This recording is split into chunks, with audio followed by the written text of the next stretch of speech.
Hello world, Frida Reba Darcy and Patricia O'Connor here. Yeah, here I am. Proof of life. Today on the Bonsai Balcony, we are going to talk about prevention. An ounce of prevention or a gallon of prevention. There you go.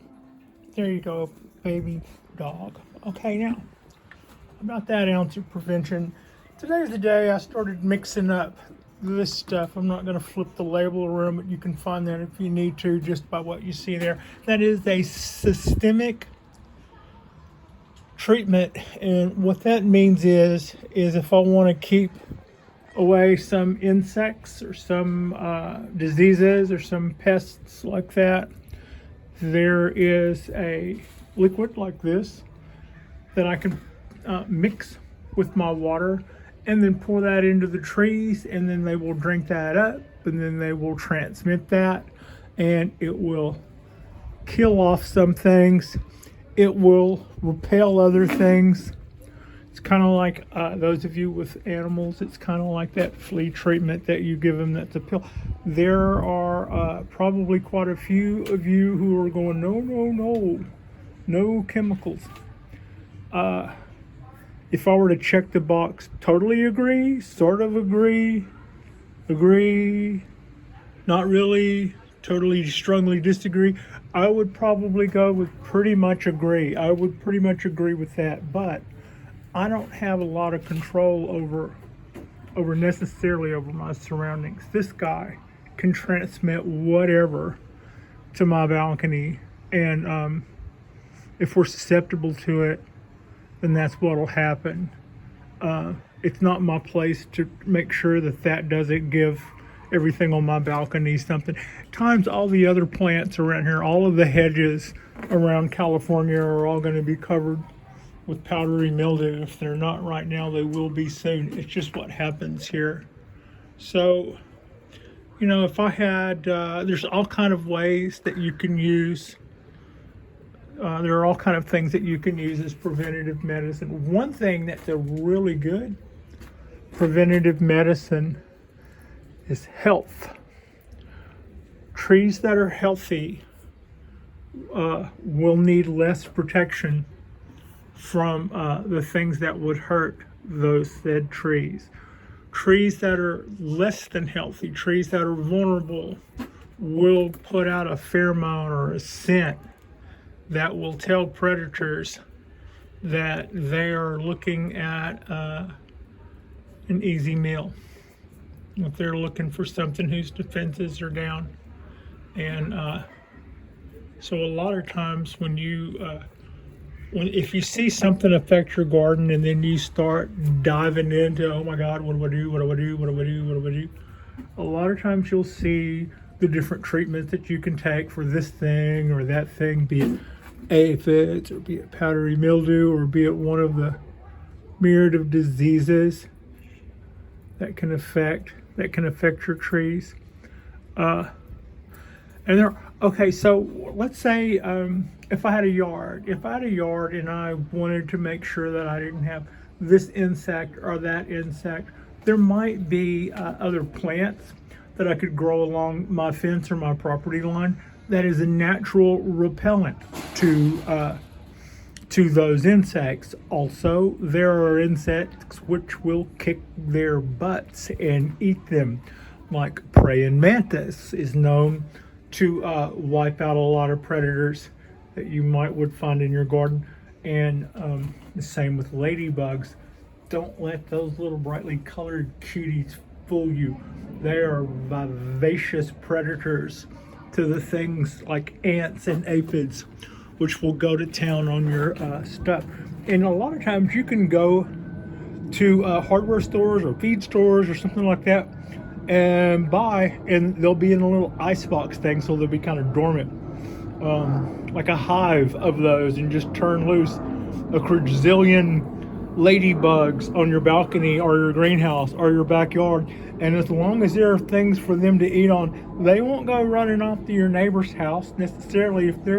If you've got something that that you see that you don't want in your garden, you can certainly sick those guys on them. So some really good treatments are that are natural would be their natural enemies. Like I said, Praying Mantis, Ladybugs, stuff like that. Or some of the other plants that naturally repel those. For me, I went with neem for a long time. I try to use that sparingly these days because it affects the bees. It doesn't kill anybody. The neem doesn't. It kills some small insects and stuff, but it's mostly a repellent, and leaves like it. It's great for powdery mildew because it's the opposite of powdery mildew. It changes the pH on the leaves, so they go from being something that's infected by powdery mildew to something that's shiny and waxy. But and that will then repel all the insects, the good ones, the bad ones, the other ones, the whatever ones. So with this stuff, basically, this is the kind of thing where you would look at your pot and think of, because I'm in the United States, we're on gallons. So I would think about a gallon jug that I would see in my refrigerator, and I would think of it if it were full of sand. If I poured that gallon jug full of sand into this started off empty pot, how full would it get? Would it take 2 of those? Well, okay, then that would be a 2-gallon pot. So the ratio for that would be, I think, if I remember correctly, a teaspoon to the gallon of pot. So that would be 2 gallons, 2 teaspoons to a gallon of water. And that's going to give you your water to chemical ratio. And then you water that through. And then you do that 2 weeks from now to make sure that it got in there good. And then you do that one other time this year, and you're good to go. So yeah, a couple of years ago, I had a situation come up with with basically this corner. That tree was in trouble. That tree was in trouble. This and this tree were in trouble, and that will put the fear of everything in you. That will get your head right. You can start off going, no, I'm going to find out what kind of granola is, and then you go from being that all, organic Mr. Natural or Mrs. Natural to wanting to call in an airstrike and just nuke the neighborhood because you're seeing things that are killing your trees and you don't know how to stop it.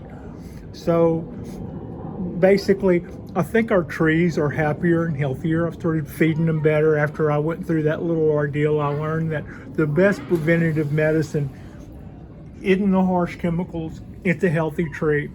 And that'll also go along. You can have predators knocking at your door all day long, but if you have healthy trees, they'll stay out there where they belong.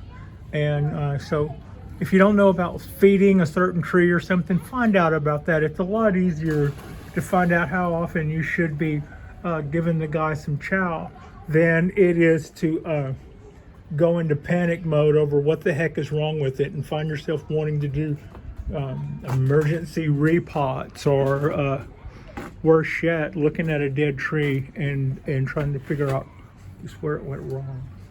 So yeah, preventative medicine is healthy trees. Other than that, neem. Other than that, predators like another thing that's always good to get rid of, a natural thing.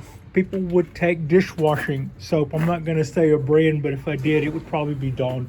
And then you mix that with like 2% milk, and then you mix with that some cayenne pepper, and that'll pretty much knock out anything with eyes. If you're a situation where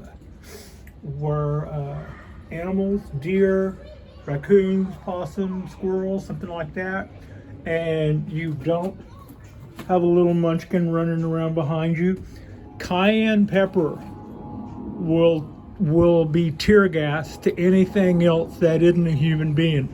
We eat that on food. Everybody else thinks it's tear gas. So if you put that around your garbage cans, for instance, the raccoons will find that less appealing. And so will the possums. So will the deer. But at the same time, you don't want your dogs and cats to get into cayenne pepper. That will certainly mess with their eyes too.